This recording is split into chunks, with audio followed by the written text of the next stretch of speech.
सरकार के जितने भी कर्मचारी हैं और जितने पेंशनर्स हैं उनके लिए डीए और डीआर बढ़ाया गया, जिसकी टोटल लागत भारत सरकार को आएगी 6,791 करोड़ रुपए। सरकारी दफ्तर के गलियारों में पिछले कुछ हफ्तों से एक ही सवाल था कि आखिर मोदी सरकार का पिटारा कब खुलेगा। इंतजार खत्म हुआ है। अप्रैल 2026 की इस गर्मी में सेंट्रल गवर्नमेंट ने अपने 1 करोड़ 19 लाख एम्प्लॉइज और पेंशनर्स के लिए ठंडी हवा का एक झोंका भेजा है।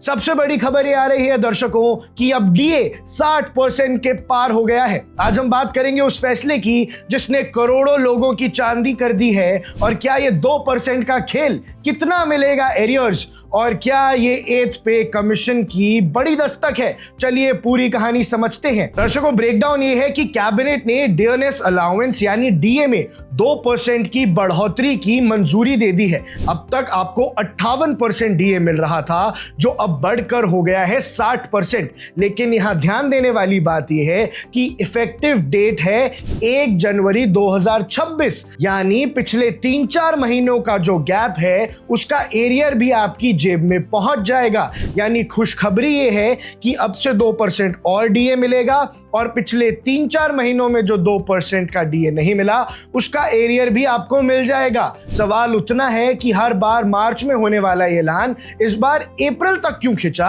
और एक्सपर्ट्स का मानना है ये प्योरली एडमिनिस्ट्रेटिव डिलेस थे, लेकिन देर आए तो दुरुस्त आए। कुछ एक्सपर्ट्स का ऐसा भी मानना है कि 8th पे कमीशन भी चर्चा में चल रही है और उस पर भी तेजी से काम हो रहा है, इसलिए डीए में ये 2% की बढ़ोतरी लाने में 1 महीना एक्स्ट्रा लग गया। लेकिन दर्शकों, ये हमेशा कहते हैं कि डेटा को फॉलो करना चाहिए, और डीओ को बढ़ाना कोई रैंडम फैसला नहीं था।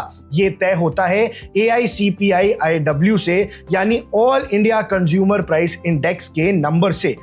दूसरा बहुत बड़ा फैसला आज लिया गया, और मैं बहुत हार्दिक अभिनंदन करना चाहूंगा हमारे केंद्र सरकार के जितने भी कर्मचारी हैं और जितने पेंशनर्स हैं उनके लिए डीए और डीआर बढ़ाया गया, जिसकी टोटल लागत भारत सरकार को आएगी 6,791 करोड़ रुपए। बेसिकली डीए एंड डीआर 1 जनवरी 2026 से 60% ऑफ बेसिक पे हो जाए। 2% बढ़ाए 58 से 60 हुआ है, 60% ऑफ बेसिक पे हो जाएगा।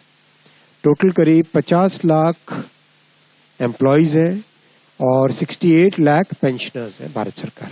इन सब के लिए बहुत बड़ा ये बेनिफिशियल अवार्ड रहेगा। असल में सरकार साल में 2 बार जनवरी और जुलाई में डीए को रिवाइज करती है, ताकि इन्फ्लेशन यानी महंगाई रियल इनकम को ना खा जाए। रिकॉल कीजिए, अक्टूबर 2025 में पहले डीए 55 से 58% किया गया था, और अब महंगाई के आंकड़ों को देखते हुए इसे 60% कर दिया गया है। ये उन सभी लोगों के लिए बड़ी राहत है जो किचन बजट और फ्यूल प्राइस से रोजाना लड़ते हैं। अब दर्शकों, 8th पे कमीशन का सबको इंतजार है। बात सिर्फ 2% की नहीं है। सीनियर एम्प्लॉयज के बीच एक बड़ी हलचल है 8th पे कमीशन की, जो JCM ने फिटमेंट फैक्टर को 3.83 करने की मांग तेज कर दी है, यानी लगभग 3.5 गुना तनख्वाह बढ़ाने की मांग। हालांकि इस डीए हाइक का पे कमीशन से कोई डायरेक्ट कनेक्शन नहीं है, लेकिन टाइमिंग बड़ी इंटरेस्टिंग है। जब डीए 50% या 60% के मार्क को टच करता है तो नए पे कमीशन की उम्मीद और दबाव दोनों बढ़ जाता है।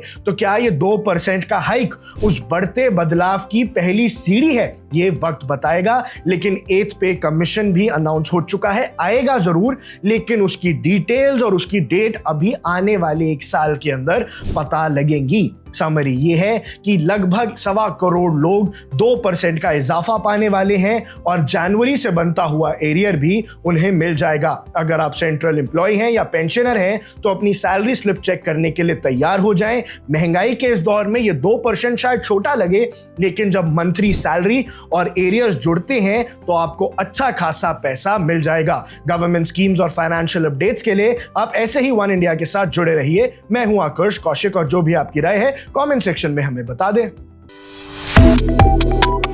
Subscribe to One India and never miss an update.